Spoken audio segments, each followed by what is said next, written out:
People count. You count. And you can count on us to deliver real people stories from around the territory. This is People Count. Hi, welcome to People Count. And today on the show we have Joe Muth from the San Diego Kroc Center. Hi, Joe. How you doing? I'm good, Steve. How are you? I'm doing real well. So I heard you guys had an interesting week.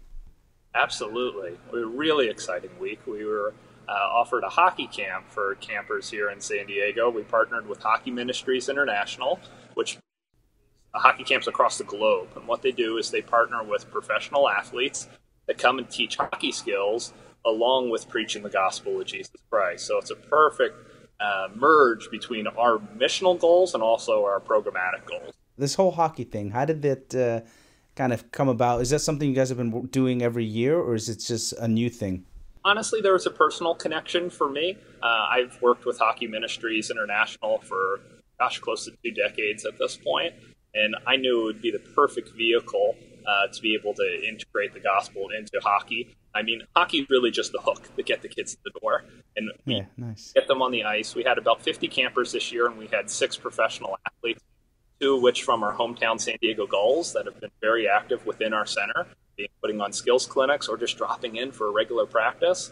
And then we also reached a little further. We had Claude Lemieux, a 4-time Stanley Cup champion, came and spoke to the kids about walk with the Lord. So that sort of opportunity, you got to pursue it. You can't pass it. So what else goes on out there when you're in the Kroc Center?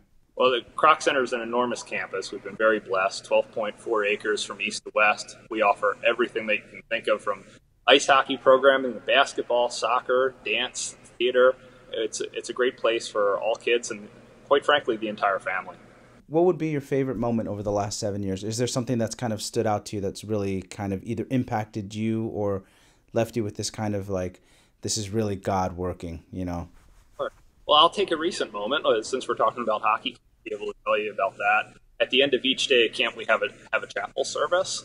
And so we would have an opportunity for those professional athletes to kind of give their testimony.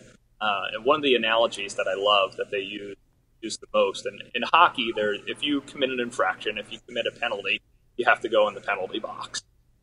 What's unique about hockey, however, though, is there's one player on the ice at all times that if he commits a penalty, he doesn't go to the penalty box. Someone else has to pay the penalty for him. It's the goaltender. So if the goaltender commits an infraction, someone else on his team has to go serve the penalty. What a perfect analogy in terms of what Christ Jesus did for us. And so we're able to present that message within the chapel service, and we had awesome results. We had 17 different kids either commit their lives or recommit their lives to Jesus through that understanding, using the gospel, putting it into hockey terminology, which the kids easily understood. That's a highlight for me every single time. Nice. Wow, that's really cool. Joe, I just want to say thank you for coming on the show. Absolutely. My pleasure. Thank you. Yeah. And thank you. And I hope that God continues to bless the ministry out there in San Diego with you guys and everything you guys do. It sounds like you guys are doing a great job out there. So we fail every single day at it, but we're trying our best. There's no real manual, right? Oh, yeah, exactly. But thanks. I appreciate the encouragement. You have a good one. All right. You too. I hope you guys enjoyed this episode and that you guys are inspired by what's going on with Joe Muth in the San Diego Kroc Center. I ask that you continue to pray over their ministry as they continue to reach the community that they work for. And I ask a special prayer today for the victims of Houston, and that you guys would continue to pray over that and that the Salvation Army would reach as many people as possible. Again, thank you for watching People Count. I'm your host, Steve Garcia.